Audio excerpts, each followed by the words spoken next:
sórí mo fẹ́ sọ fún ọkọ ẹ̀ wípé ọmọ mi o mo lọ ṣọ́ọ̀ṣì àbúrò mi o pásítọ̀ wọn ò jíṣẹ́ fún mi o.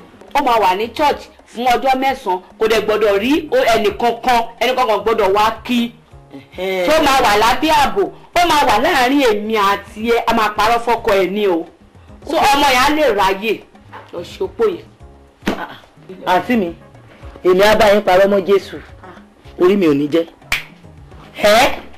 ọmọ tí ò sí bí tí ò sí ní abẹ́ ààbò èmi á bá yín parọ́ kó wà lábẹ́ ààbò ní church níbo ló ti ń ṣerú ẹ̀. lára la etí ẹ. ṣé o gbọ́ nǹkan tí mo sọ sí ṣé wù mí pé méjì lọ́wọ́ mi ṣé o gbọ́ nǹkan tí mo sọ.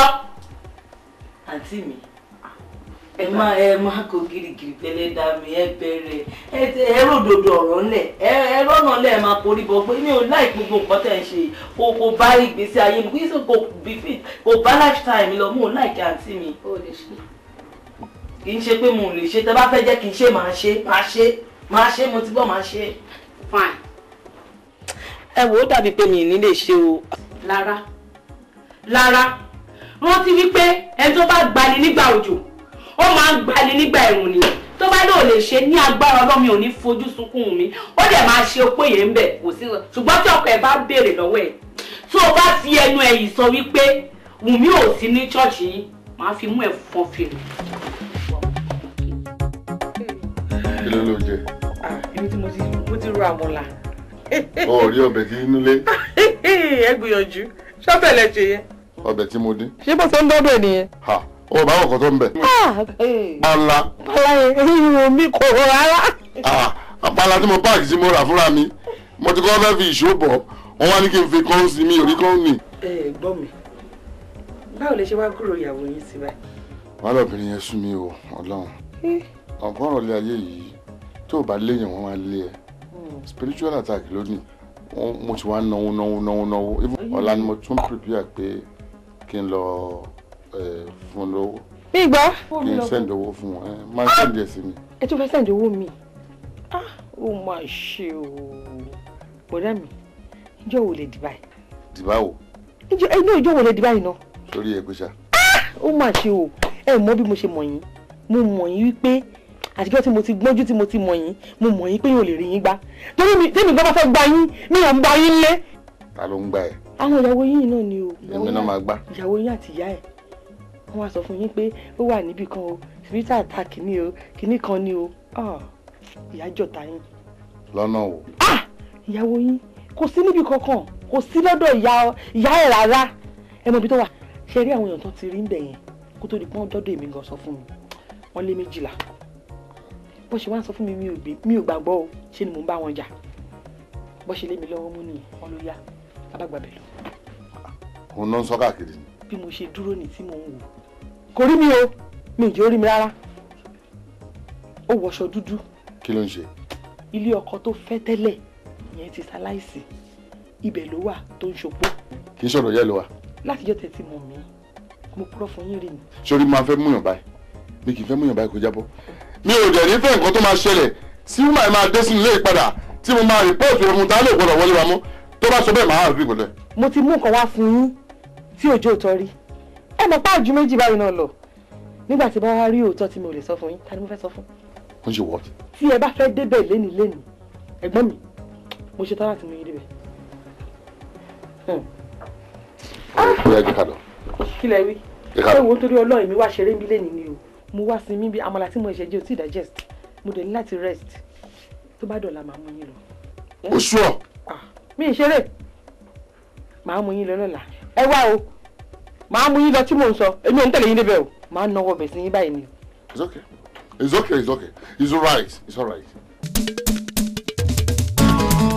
báyìí ṣe gbógun tó láyé mi adùn ní tèmi sinimá tuntun rẹ̀ ta tó ń gbé adùn ní tèmi igi ṣẹ́gi bó ṣe lórí ara adùn ní tèmi ẹ̀rà kẹ́ẹ̀wò kẹ́ẹ̀kọ́gbọ́n ní adùn ní tèmi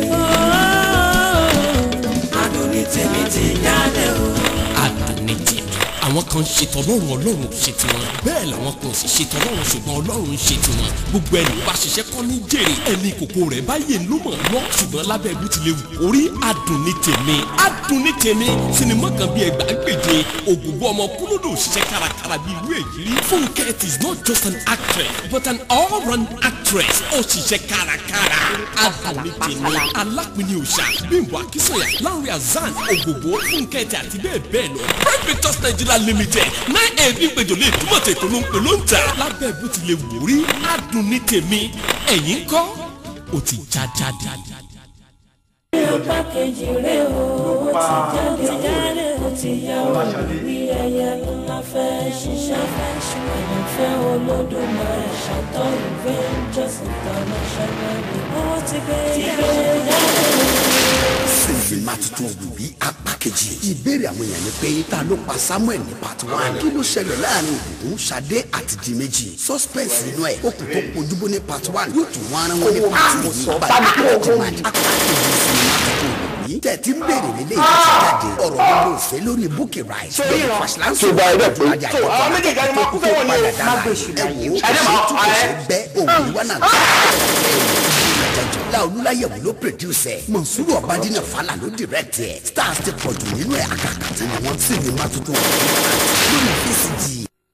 Marketed and distributed by Olóyè Àpèsìn Ọlá ẹni ọba ṣe lóore àyànfẹ́ Olódùmarè Ṣàtọ́ Adventures International Limited 2 ọdún péjọ ní ìdúmọ̀tà ẹ̀kọ́ tẹlifíṣàn 06762 sinimá tuntun. It will go beyond your imagination. Marketed by Olóyè Àpèsìn Ọlá ẹni tí ọba ṣe lóore àyànfẹ́ Olódùmarè International Limited ẹni àpọ́nlé ti jáde mọ́ lágbára. Ẹ̀kúnkún ti máa ra Ṣàtọ́ ìyàtọ̀. Tẹ́ ẹ bá ti wo sinimá tuntun òwìwí tẹ́ ẹ kan sára. Tuntun lélẹ́yìí o ẹni àpọ́nlé. Ẹgbọ́ta lẹni àpọ́nlé o. Àwọn ọmọ níbi ní iná tó ń rìnrìn kúrì tó ń gbéṣẹ́ tó ń ṣe àrísítò. Ọjọ́ lọ́jọ́ tí wèrè gbàdé wèrè. Tálágbárí kọra àwọn lọ́nà gbẹgẹdẹ́gbin náà o. Sinimá tuntun ẹni àpọ́nlé. As produced by Ìyábọ̀ Olókè. Starring Olúmídé Bákàrẹ̀ Olókè Dàmọ́lá. Ẹni ọlọ́ọ̀lá níyàn. Fẹ́mi Fádèyí. Ìyábọ̀ Olókè. Títọ́ Ẹ̀rẹ́sìn. Fọ́fẹ́dé Akínbọ̀bóyè. Táyọ̀ Adélẹ́yẹ àti bẹ́ẹ̀ bẹ́ẹ̀ lọ. Sinimá tuntun ẹni àpọ́nlé náà on VCD. Marketed and distributed by Olóyè Àpèsìn Ọlá. Ẹni tí ọba ṣe lóore. Àyànfẹ́ Olódùmarè. Ṣàtọ́ Adventures International Limited. Number 2 ẹbí ń péjọ lẹ́yìn ìdúmọ̀tà Èkó. Tẹlifíṣàn rẹ̀ 6762299. Òwìwí bàtú ń bọ̀ lọ́nà dẹ̀dẹ̀ o. Omi ilẹ̀ títí ó rọ́ lẹ́ka. Sinimá tuntun ẹni àpọ́nlé lẹ́lẹ́yìí. The hunter that was hunted and brutalized. Check it out.